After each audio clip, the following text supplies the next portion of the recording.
Hello friends, welcome back to my channel. मैं हूं आपकी फ्रेंड वर्षा। फ्रेंड्स, आज की इस वीडियो में हम अकाउंटिंग के बारे में डिस्कस करेंगे, जिसके अंदर हम जानेंगे अकाउंटिंग के कॉन्सेप्ट और साथ ही साथ हम बात करेंगे कैपिटल एंड रेवेन्यू ट्रांजैक्शंस की। तो चलिए फ्रेंड्स, आज की इस वीडियो को स्टार्ट करते हैं। लेकिन वीडियो को स्टार्ट करने से पहले प्लीज़ मेरे चैनल को सब्सक्राइब कर लीजिए, और अगर आपने चैनल को सब्सक्राइब कर लिया तो इस वीडियो को लाइक कीजिए और अपने फ्रेंड्स के साथ शेयर कीजिए। तो चलिए फ्रेंड्स, आज की इस वीडियो को स्टार्ट करते हैं।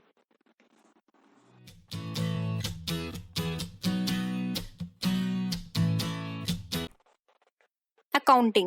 Accounting is the art of recording, classifying, and summarizing in a significant manner and in terms of money, transaction, and events which are in part at least of financial character and interpreting the result thereof. यानी कि account एक art है जिसके अंदर record, classifying और summarising ये सारी techniques को फॉलो किया जाता है, और साथ ही साथ इसमें सिर्फ उन ट्रांजैक्शंस को इंक्लूड किया जाता है जो कि मॉनेटरी एस्पेक्ट्स में हम उनको डिनोट कर सकते हैं या फिर एक्सप्रेस कर सकते हैं। इसके अंदर वो सारे इवेंट्स एंड ट्रांजैक्शंस आएंगे जो कि हमारे फाइनेंस से रिलेटेड हैं, और हमारे बिजनेस से रिलेटेड जो भी ट्रांजैक्शंस होंगे जो कि मनी में डिनोट करी गए हैं, वो सारे हमारे अकाउंटिंग का पार्ट होंगे। तो फ्रेंड्स, ये था एक मीनिंग। अब हम बात करते हैं बेसिक अकाउंटिंग कॉन्सेप्ट की। तो फर्स्ट आता है जो अकाउंटिंग का कॉन्सेप्ट है, वो है बिजनेस एंटिटी कॉन्सेप्ट। फ्रेंड्स, इस कॉन्सेप्ट के अंदर बिजनेस और जो बिजनेसमैन होता है उसको अलग रखा जाता है, यानी कि बिजनेस के रिलेटेड जो भी कॉन्ट्रैक्ट किए जाएंगे वो बिजनेस के नाम से किए जाएंगे। उसमें वो पर्सन जो उसका अकाउंटेंट होगा या जो उसका ओनर होगा, उस पर इसका कोई इफेक्ट नहीं पड़ेगा। जो भी अकाउंट ओपन किए जाएंगे वो बिजनेस के नाम से होंगे, एक कॉमन सील होगी बिजनेस के नाम से, और सारी चीजें बिजनेस के नाम से ही चलेंगी। तो यहाँ पे प्रोप्राइटर और बिजनेस दोनों की एक अलग सेपरेट एंटिटी होती है। नेक्स्ट हम बात करते हैं मनी मेजरमेंट कॉन्सेप्ट। फ्रेंड्स, अभी हमने मीनिंग में भी बात की थी कि इसमें सिर्फ वही ट्रांजैक्शंस को इंक्लूड किया जाता है जिसको हम मनी में एक्सप्रेस कर सकते हैं। मनी मेजरमेंट कॉन्सेप्ट में भी यही चीज बताई गई है कि यहाँ पर हम अकाउंटिंग में सिर्फ उन्हीं ट्रांजैक्शंस को या इवेंट्स को इंक्लूड करते हैं जो कि हमारे मॉनेटरी एस्पेक्ट में एक्सप्रेस किए जाते हैं। नॉन मॉनेटरी एस्पेक्ट से रिलेटेड चीज़ों को यहाँ इंक्लूड नहीं किया जाता है। नेक्स्ट आता है cost concept. Friends, cost concept का मतलब यहाँ पर ये है कि जो भी कॉस्ट हमने लगाई है अपने बिजनेस में, मशीन परचेज करने में, बिजनेस को सेटअप करने में, वो हमारी कॉस्ट कॉन्सेप्ट के अंदर आएगी और हम उसी कॉस्ट को इंक्लूड करेंगे। हम ये नहीं देखेंगे कि जो हमने कॉस्ट लगाई है और बाजार में उसकी जो कॉस्ट है, उन दोनों में से हमें कौन सी देखनी है। यहाँ पे बहुत ही क्लियर होगा, बाजार में उसकी जो भी कॉस्ट हो हमें उससे मतलब नहीं है। हमने अपने बिजनेस में जितने जो भी चीज़ें लगाई हैं, जैसा भी सेटअप किया है, उसमें जितनी कॉस्ट लगी है हमारे बिजनेस की, वो कॉस्ट कहलाई जाएगी। नेक्स्ट बात आती है गोइंग कंसर्न कॉन्सेप्ट की। तो गोइंग कंसर्न कॉन्सेप्ट के मतलब यहाँ पर यह है कि जब भी हम किसी बिजनेस को स्टार्ट करते हैं तो हम ये सोचकर स्टार्ट करते हैं कि ये बिजनेस हमारा बहुत लंबे टाइम तक रहेगा, क्योंकि हम ये सोच के बिजनेस को ओपन नहीं करते कि पर्टिकुलर पॉइंट ऑफ टाइम के बाद हम इस बिजनेस को बंद कर देंगे। तो बिजनेस एक हमारा गोइंग कंसर्न की तरह होता है। गोइंग कंसर्न कॉन्सेप्ट के अंदर यही चीज़ देखी जाती है कि हम अपने बिजनेस को बहुत लंबे टाइम तक कंटिन्यू रखेंगे, और इसमें जो जिस भी चीज़ की ज़रूरत होगी, जो भी नेसेसिटी होगी, हम इस पे एक्सपेंडिचर करेंगे और एक लंबे टाइम तक हम इस बिजनेस को कंटिन्यू करके एक बड़ा सा प्रॉफिट अर्न करेंगे। तो गोइंग कंसर्न कॉन्सेप्ट में हमें यही चीज़ डिफाइन की गई है। नेक्स्ट आता है हमारा dual aspect concept. Friends, dual aspect concept के अंदर हमें ये बताया गया है कि जो भी ट्रांजेक्शन्स हमारे बिजनेस में होंगे उसकी दो साइड होंगी। एक साइड होगी जिसको हम डेबिट साइड बोलते हैं, दूसरी साइड होगी जिसको हम क्रेडिट साइड बोलते हैं। फॉर एग्जांपल, अगर हमारे बिजनेस में असेट्स लगी है, तो यानी कि असेट्स जो भी हमने अपने बिजनेस में लगाई है, तो वो किसके इक्वल होनी चाहिए? वो इक्वल होनी चाहिए लाइबिलिटीज एंड कैपिटल के। और अगर हमने अपने बिजनेस में कोई भी कैपिटल लगाई है तो वो किसके बराबर होगी? वो बराबर होगी हमारी असेट्स एंड लाइबिलिटी के बराबर। तो यहाँ पर यही है कि जो भी हम अपने बिजनेस में ट्रांजेक्शन्स करेंगे उसका एक डेबिट साइड भी होगा और एक क्रेडिट साइड भी होगा। नेक्स्ट हम बात करते हैं रियलाइजेशन कॉन्सेप्ट की। तो फ्रेंड्स, रियलाइजेशन कॉन्सेप्ट के अंदर यहाँ पर ये है कि जो भी हमने हिस्टोरिकल रिकॉर्ड्स होंगे हमारे अकाउंटिंग से रिलेटेड, उससे हमें कुछ ना कुछ ऐसी वैल्यू जो होगी वो हमें रियलाइज हो रही होगी। तो यहाँ पर हम उसी कॉस्ट को यहाँ पे इंक्लूड करेंगे। जैसे कि हम किसी बिजनेस को स्टॉप करते हैं या फिर किसी भी बिजनेस को हम वाइंड अप करते हैं, तो उसको वाइंड अप करने के बाद हमें क्या रियलाइज़ हो रहा है, ठीक है। तो यहाँ पर हमें ये देखना होगा कि जो भी हम बिज़नेस को अपने चलाएंगे, तो अगर हमारा बिज़नेस कंटिन्यू है तो वहाँ पे हमें क्या रियलाइज़ होगा, वहाँ पे हमें जो भी हम सेल करेंगे उसके साथ ही साथ हमें प्रॉफिट रियलाइज़ होगा। तो रियलाइजेशन कॉन्सेप्ट में ये होता है कि हम जो भी काम कर रहे हैं बिज़नेस में उससे हमें प्रॉफिट रियलाइज़ हो। एक्रुअल कॉन्सेप्ट के अंदर यहाँ पे हमें बताया गया है कि कोई भी ऐसे ट्रांजेक्शन्स या इवेंट्स हैं जो कि हमने कर तो दिए हैं लेकिन अभी तक उनका सेटल नहीं हो पाया है कैश, फिर भी हमें क्या है, अभी हमने काम करा है तो हमें पैसा तो मिलेगा ही, ठीक है। तो इसको हम अपने बिजनेस में इंक्लूड करेंगे, क्योंकि यहाँ पर क्या है कि हमने अभी अपनी सर्विस तो दे दी है। जैसे कि फॉर एग्जांपल जो क्रेडिट पे किसी भी प्रोडक्ट को हम सेल करते हैं, तो हमने सेल किया है तो हमें उसका मनी कभी ना कभी तो मिलेगा ही। तो यहाँ पे क्या कर दिया, जो हमने क्रेडिट सेल किया था उसको भी हम इंक्लूड करते हैं अपने ट्रेडिंग अकाउंट में। तो एक्रुअल कॉन्सेप्ट में हमें यही डिफाइन किया गया है। नेक्स्ट आता है पीरियोडिक पोस्टुलेट। पीरियोडिक पोस्टुलेट का मतलब यहाँ पे अगर हम ट्रूली बात करें तो यहाँ पे मतलब है कि जो भी इनकम हम मेजर करेंगे वो हम तब तक उसको कैलकुलेट नहीं करेंगे तब तक कि वो लिक्विडेट नहीं हो जाती। लेकिन ऐसा नहीं है, हमारे जितने भी ओनर्स होते हैं, इन्वेस्टर्स या गवर्नमेंट जो होती है, वो ये जानना चाहती है कि बिजनेस किस तरह से चल रहा है। तो वो किस तरह से जानेगी, वो जानेगी हमारे फाइनेंशियल स्टेटमेंट को देखते हुए। तो हम जब तक वेट नहीं कर सकते कि हम अपने बिजनेस को लिक्विडेट होने तक देखें। इसलिए यहाँ क्या होता है, इसके अंदर हम एक पीरियड डिसाइड करते हैं कि हमारा ये पीरियड है, हम इस पीरियड में अपने फाइनेंशियल स्टेटमेंट जो है वो प्रिपेयर करेंगे और ये एनालाइज करेंगे कि हमारा जो बिजनेस है वो कितना रन कर रहा है, क्या प्रॉफिट है उसके, क्या पोजीशन है उसकी। तो यहाँ पे एक हम पीरियड डिसाइड कर लेंगे। नेक्स्ट आता है matching concept. Friends, matching concept periodic postulates पे ही बेस्ड है। इसका जो प्राइमरी ऑब्जेक्टिव होता है वो होता है प्रॉफिट को अर्न करना, जबकि इसका जो मेजर अगर रीज़न देखें तो मेजर रीज़न इसका ये है कि यहाँ पे जो मेजर शेयर जो होता है अकाउंटेंट के अटेंशन का, वो होता है कि वो देखे कि जो भी प्रॉफिट्स को मेजर करने की टेक्निक्स हैं वो उसको इंक्लूड करे अपने अकाउंटेंसी में। क्योंकि जब तक वो प्रॉफिट को मेजर करने के लिए कोई भी टेक्निक्स को इंक्लूड नहीं करेगा तब तक वो अच्छे से कैलकुलेट नहीं कर सकता कि क्या प्रॉफिट हमारा निकल कर आ रहा है। तो इसको मेजर करने के लिए पीरियोडिकली उसको एक ऐसी चीज़ फॉलो करनी पड़ेगी जिससे कि वो एक पीरियड के टाइम या पर्टिकुलर पॉइंट ऑफ टाइम के बाद वो चेक कर पाए कि उसका कितना प्रॉफिट निकल रहा है। अब इस प्रॉफिट को किसी पर्टिकुलर पॉइंट ऑफ टाइम तक या पीरियड तक मैच करने के लिए उसको क्या देखना होगा, उसको देखना होगा कि जो भी कॉस्ट उसने लगाई थी उस पर्टिकुलर पीरियड में बिजनेस में, उसमें कितना रेवेन्यू निकल रहा है। यानी दोनों को उसे मैच करना होगा कि जो कॉस्ट है और जो रेवेन्यू है उन दोनों में कितना डिफरेंस है, वही डिफरेंस हमारा प्रॉफिट कहलाता है। तो यहाँ पे मैचिंग कॉन्सेप्ट में हमें कॉस्ट एंड रेवेन्यू को मैच करना होगा। तो फ्रेंड्स, ये थे हमारे ओवरऑल सारे कॉन्सेप्ट। आई होप आपको क्लियर हो गए होंगे। अब हम बात करते हैं कैपिटल एंड रेवेन्यू ट्रांजैक्शंस की। फर्स्ट आता है capital transaction. Friends, capital transactions वो ट्रांजैक्शंस होते हैं जिनकी जो बेनिफिट्स होता है हमें, वो बिजनेस में हमें मोर देन 1 ईयर तक मिलता है। और ये एक तरह से हम ये बोल सकते हैं कि वे वन ऑपरेटिंग साइकिल होता है जिसका जो प्रॉफिट है हमें आने वाले 2-3 साल या यह हो सकता है कि इससे भी ज़्यादा सालों तक इसका प्रॉफिट मिलता रहे, ठीक है। जबकि रेवेन्यू ट्रांजैक्शंस हमारे वो ट्रांजैक्शंस होते हैं जिसका प्रॉफिट या बेनिफिट हमें 1 साल के अंदर ही मिलता है। यानी ये इसका जो पीरियड है वो 1 ईयर तक होता है, जबकि कैपिटल ट्रांजैक्शंस का जो टाइम होता है वो मोर देन 1 ईयर होता है। ट्रांजैक्शंस की अगर हम बात करें तो ये हमारे डिवाइड होते हैं 2 पार्ट्स में, कैपिटल एंड रेवेन्यू। जबकि अगर हम कैपिटल को डिवाइड करें तो ये डिवाइड होते हैं हमारे 2 पार्ट्स में फर्दर, जो कि है capital expenditure and capital received. जबकि हमारे रेवेन्यू डिवाइड होते हैं revenue expenditure and revenue received में। अब हम इनको वन बाय वन डिस्कस करेंगे। फर्स्ट आता है कैपिटल एक्सपेंडिचर।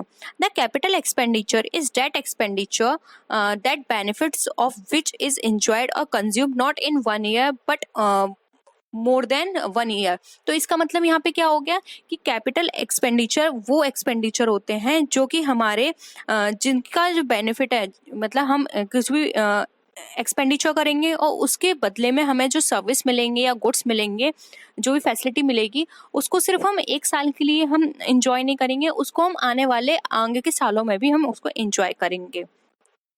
ये मोस्टली जो एक्सपेंडिचर किए जाते हैं वो किए जाते हैं किसी बिजनेस को परचेस करने के लिए या किसी एसेट्स को परचेस करने के लिए, बिल्डिंग को सेटअप करने के लिए, क्योंकि ये सब चीज़ें क्या है हमें आने वाले बहुत सारे सालों तक हमें बेनिफिट करेंगी।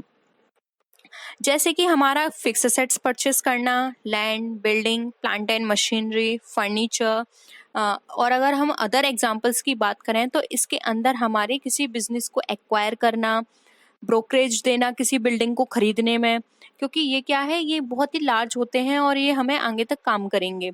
अगर हम और भी बात करें एग्जांपल्स की तो इसमें जो कुछ एग्जांपल्स हैं जिनको हम वन बाय वन डिस्कस करेंगे। इसमें आता है कि हमने किसी भी असेट्स को इम्प्रूव कराया, उसमें एक्सटेंशन करवाया। फ्रेंड्स याद रखना, एक्सटेंशंस और इम्प्रूवमेंट में हमारे जो बिजनेस है या हमारा जो असेट्स है उसको बहुत हेल्प मिलती है, लेकिन अगर हम डेली रिपेयर की बात करें तो वो इससे बहुत डिफरेंट है, क्योंकि जब हम किसी बिजनेस में इम्प्रूवमेंट करवाते हैं या कुछ एक्सटेंशन करवाते हैं तो उसका जो हमें बेनिफिट मिलता है वो हमें बहुत टाइम तक मिलता है, जबकि ये छोटी मोटी रिपेयर होती हैं वो हमारी डेली होती हैं, तो वो उसको इसके अंदर इंक्लूड नहीं किया जाएगा। नेक्स्ट है, अगर किसी भी बिजनेस को में हम इंक्रीजमेंट कर रहे हैं या फिर किसी बिल्डिंग का एक पार्ट है उसको हम इंक्रीज करने वाले हैं तो वो भी हमारा लॉन्ग टाइम के लिए होता है और कैपिटल एक्सपेंडिचर कहलाता है। साथ ही साथ हम किसी बिजनेस को कैरी कर रहे हैं या फिर किसी बिजनेस के राइट को परचेस कर रहे हैं, preliminary expenses, cost of patent, ये सब हमारे कैपिटल एक्सपेंडिचर में आते हैं क्योंकि ये हमें लॉन्ग टाइम तक काम करते हैं। कॉस्ट ऑफ पेटेंट हमारे लिए लॉन्ग टाइम तक रहता है। लीगल चार्जेस देना किसी बिजनेस को प्रोटेक्ट करने के लिए, अपनी असेट्स को प्रोटेक्ट करने के लिए, तो ये सारे चार्जेस हमारे कैपिटल एक्सपेंडिचर कहलाते हैं। अब हम बात करते हैं रेवेन्यू एक्सपेंडिचर की। रेवेन्यू एक्सपेंडिचर वो एक्सपेंडिचर होते हैं जो कि हमारे विद इन ईयर लिमिटेड होते हैं कि वो तभी इनकर होंगे और उसका प्रॉफिट हमें विद इन ईयर तक ही मिलता है।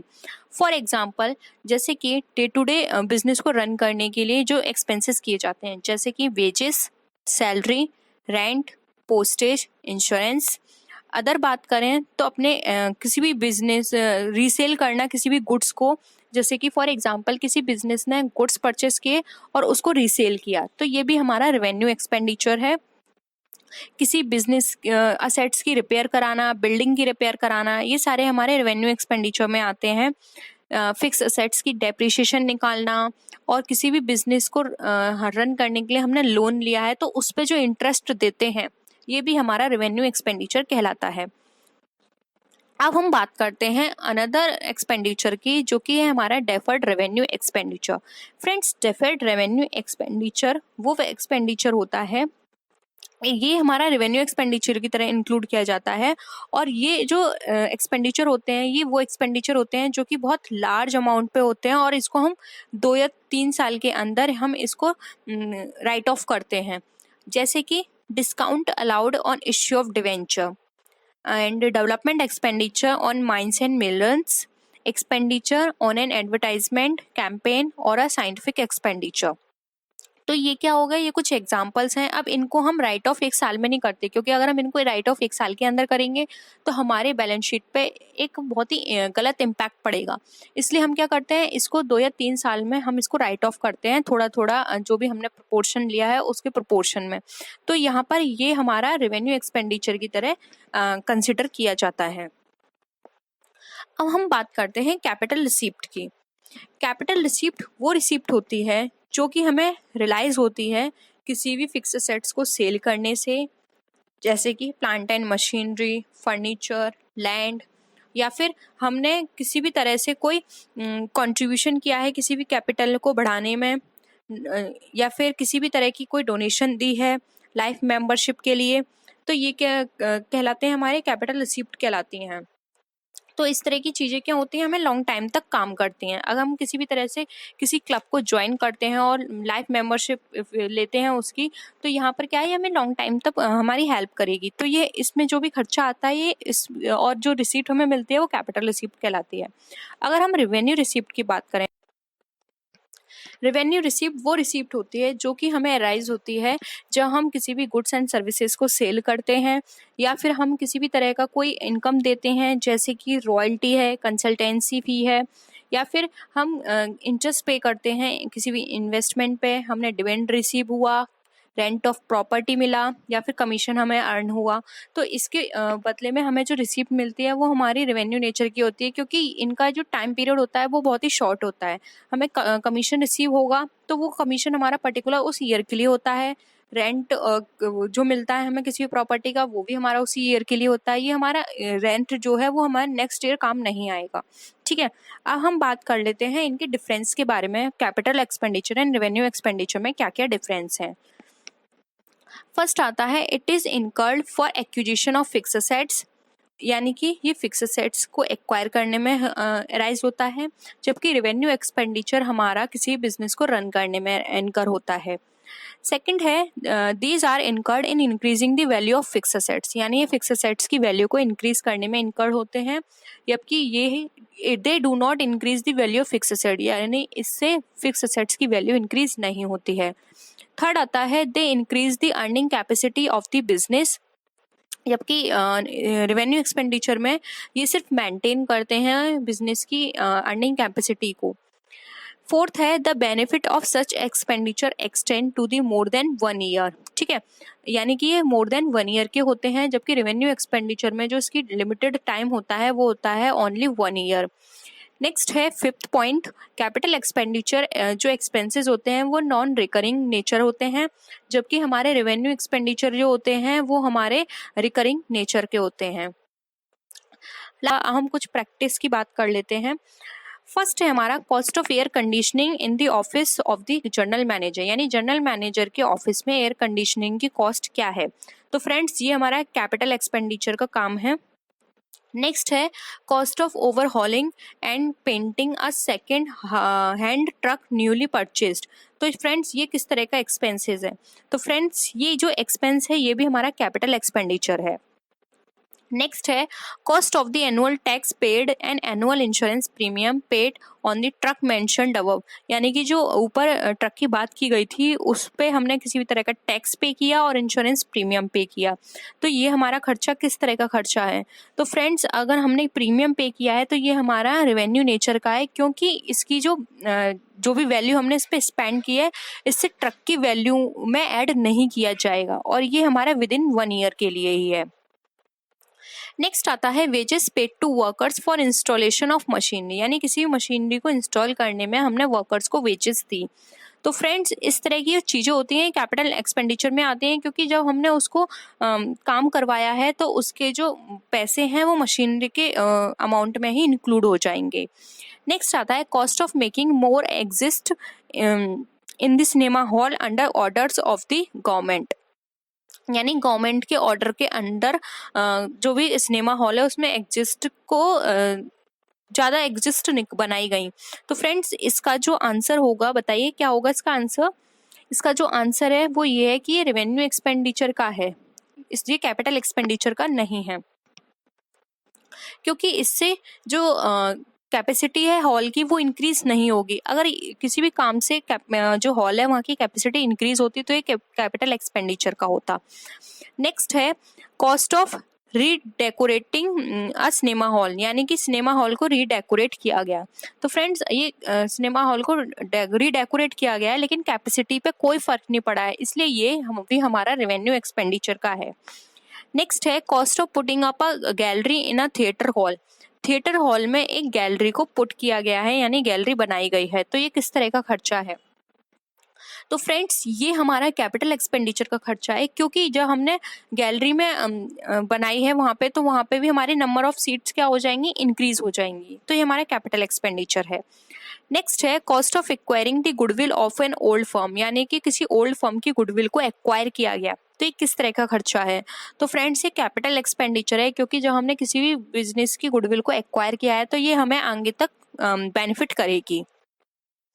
नेक्स्ट है cost of heavy advertisements for a new product and removal of works to a new and better site, यानी कि जो भी हमने हैवी एडवर्टाइजमेंट किया है न्यू प्रोडक्ट पर और उसके जो बेटर साइज है या फिर जो भी उसकी वर्किंग थी उसको हमने रिमूव कर दिया गया है, तो ये किस तरह की है खर्चा हमारा।